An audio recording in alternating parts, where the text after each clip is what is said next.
Now coming to the healing emotional pain and the loneliness. So when you experience that emotion, the emotional pain or the sadness or the psychological pain, what is that which is causing that emotional pain? Because unless there is a underlying reason, you cannot experience these negative emotions. There must be something that you need to. Maybe you're going through some financial stress or some difficult relationship or some past traumatic incident in the past relationship breakup or something, maybe lack of understanding differences with a spouse or relatives or colleagues or business partners or something which is really bothering you, maybe financial stress, something. So that is what replaying as emotional pain. So when you start working on emotional pain, what happens? Whatever the memories which are related to that emotional pain, those memories start showing up. And sometimes you may feel the things are getting worse. For example, if you're going through any differences, lack of understanding, or any kind of relationship issue, when you start working on the emotional pain, then you feel that you're into tears and you're getting emotional, or sometimes you get aggressive and all. Why it happens? It happens only because when you, all those memories, all the related memories, they were in the subconscious mind, in the subconscious level. And once you start cleaning them, once you start working on them, all the related memories start showing up in the conscious mind. So that is how you feel in the different ways, different emotions and different ways. So why they are showing up? They are showing up to get them cleaned. And it is not same for everyone. Only if the related memories are there, if they're too much, then only you feel so much of feeling aggressive and feeling like getting worse or being emotional or into tears and all. So here what you're doing is you are in the process of healing emotional pain, you take your attention to your own subconscious mind. And many times we are not aware that there is a being in us called as the subconscious mind. First, we need to acknowledge the presence of the subconscious mind, and we need to ask forgiveness from the subconscious mind, which is also known as the inner child. Why you need to ask forgiveness? Because you are not aware of the presence of this subconscious mind. And then we express gratitude and love for being in us and guiding us and helping us in healing ourselves.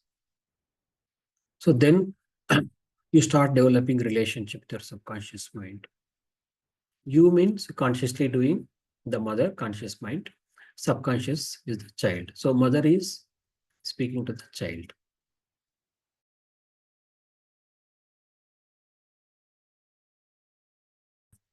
So now when the mother start talking to the child, all of a sudden, child may not respond.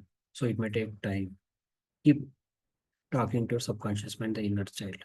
The procedure I'll be explaining later, that a cleaning procedure we'll be doing, connecting the subconscious mind and developing relationship with our own subconscious mind, also known as the inner child, and asking the child to release those memories which are replaying as these emotions and all.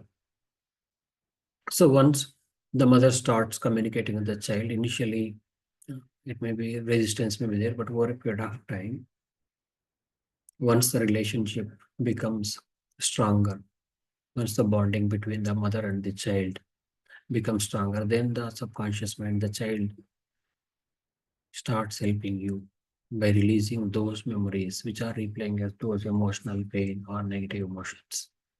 That is all. And when it comes to loneliness,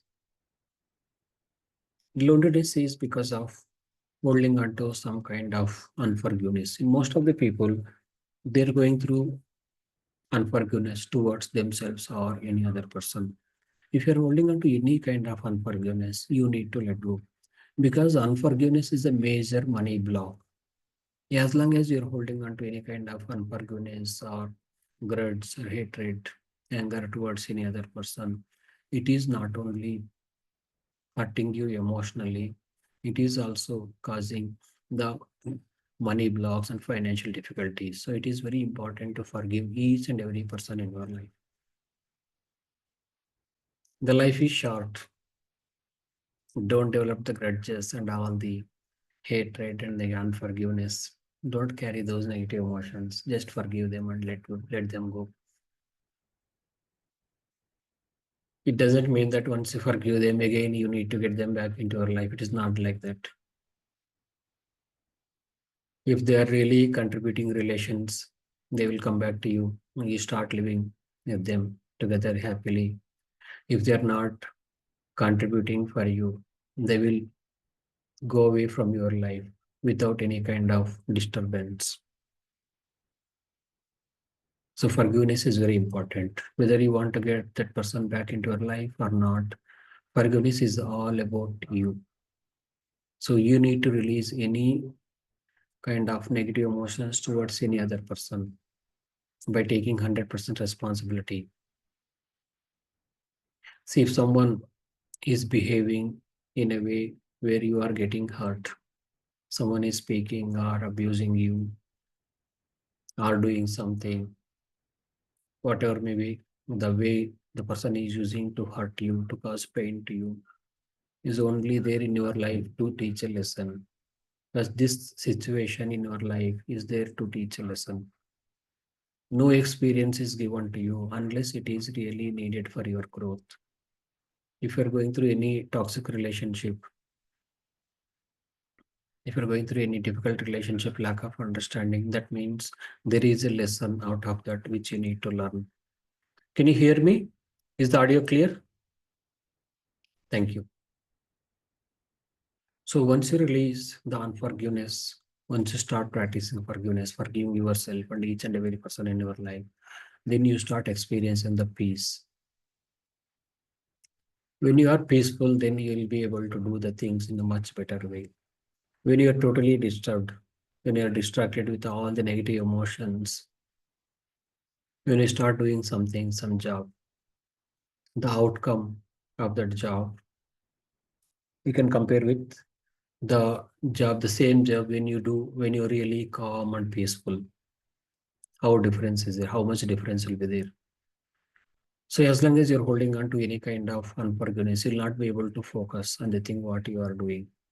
And moreover, it is hurting you only. You are the person who is going through the feelings of the loneliness, helplessness, emotional pain, all the depression. And many times people, because of relationship issues, they feel all alone and they start developing the suicidal thoughts and suicidal tendencies and the anxiety and the uncertainty about the future. All these things are happening only because you are holding on to unforgiveness strongly. If you release that unforgiveness, you manifest, you start attracting all the beautiful things in your life. So once you start practicing Ho'oponopono, you are going to lose so many things, all the anger, hatred, depression, money blocks, relationship issues, suicidal tendencies, anxiety, uncertainty. You are going to lose so many things. These are the poisons for you, negative emotions. So the best way and the easiest way to release the emotional pain, loneliness, and all the associated negative emotions is connecting to your own inner child, the subconscious mind, and asking the child to release those memories which are now replaying as these emotions. I hope it is clear for you. Now we are going to do the cleaning process of connecting to our own subconscious mind and asking the subconscious mind to release those memories which are replaying as this loneliness or the emotional pain. So shall we start now? Ready?